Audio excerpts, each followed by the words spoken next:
Hey YouTubers, it's Eli the Tech. I'm here working on this 2002 Chevy Tracker with the 2.0 liter engine. This also applies to the Suzuki Grand Vitara from 98 through 2005, and for the Chevy Tracker it applies from 99 to 2004. It's pretty much a Suzuki engine. So pretty much this vehicle has a P0401 EGR, insufficient flow. Let me show you guys real quick. For the moment it's a pending code.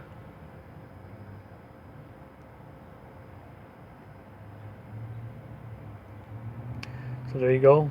P0401 exhaust gas recirculation, EGR flow insufficient. It's a pending code. This is a 2-trip type code.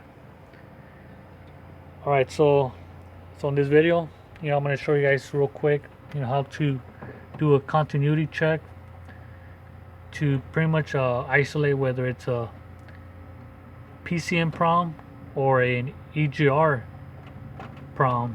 In other words, a restriction inside the EGR ports or passages. So I've already had I got my two test lights already hooked up.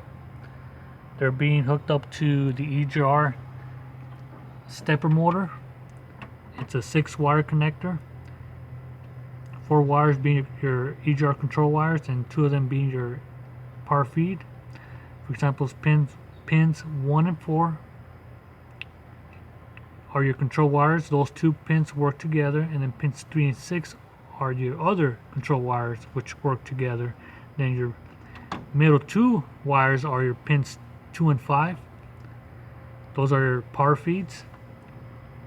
So for the moment, for this video demonstration, I'm going to show you guys only with pins 1 and 4. Like I said, those 2 pins work together. They're your control wires. So in other words, with your key on, engine off, your test light will be on, and even with your engine running. Now for pins 3 and 6, with the key on, engine off, the test light should remain off. But once you command the EGR to open, then then the lights will turn on. Okay, so for right now, pins 1 and 4 with the key on, engine off, they're on.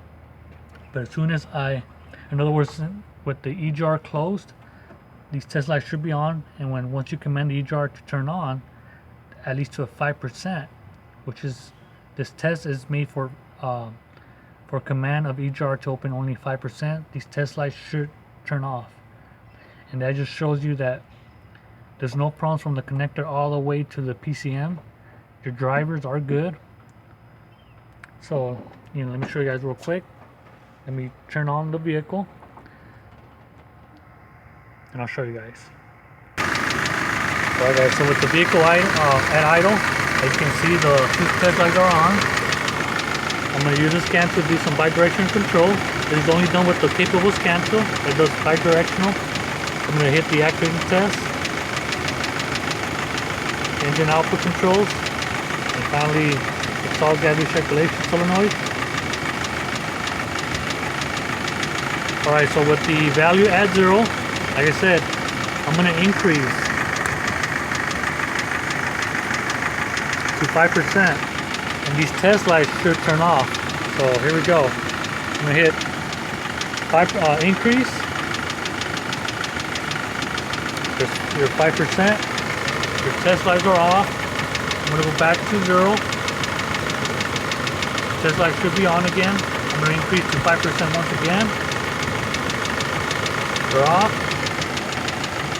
And as I increase the percentage, you'll see different type of fluctuation between the test lights. One is on, one is off. So this test is done at 5% where both lights turn off. And they're back to 0. Test lights are on. So as I increase the percentage, let's see the test lights fluctuate. So here goes, this 5%, 10%, only one test light turned on, the one on your left. That's 15. Now the one on your right turned on, and the one on your left turned off.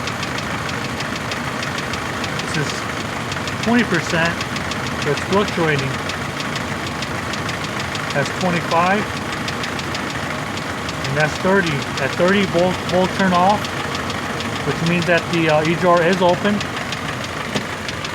But the one thing that I noticed that there's no RPM change. That pretty much confirms that either our separator motor itself it's bad, or there is a restriction inside the EGR passages. Does not allowing exhaust flow through the system. So this is at 30%. Both test lights are off. I'm going to increase it once again to 35. Both of them turned on. That's 40%. Both turned off. 45. Both turned on. At 50, only one turned on. I'm going to go back to 0, guys. So that's the way this system works. It actually fluctuates at a certain percentage. Remember, this test is done at 5% only. And that just verifies that our problem is no shorts or opens from the connector all the way to the PCM. Okay, I'm going to show you guys on the top left corner the picture of the diagram of the connector where the pins are located. So your pins to your left, top and bottom is the top one's pin number 1, the bottom one is pin number 4. Your 2 pins in the middle, top and bottom, are pins 2 and 5. Those are your power feeds. And finally, your pins to your right, top and bottom, those are pins 3 and 6.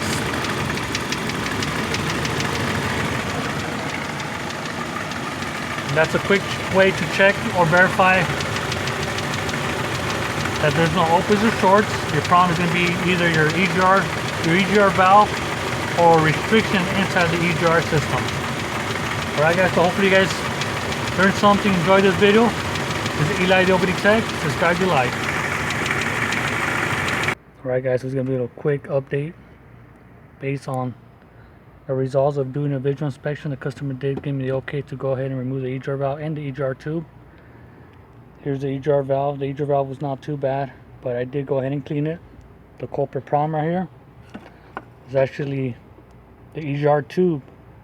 As you can see, there's all that gunk that was restricting the EGR flow to the system.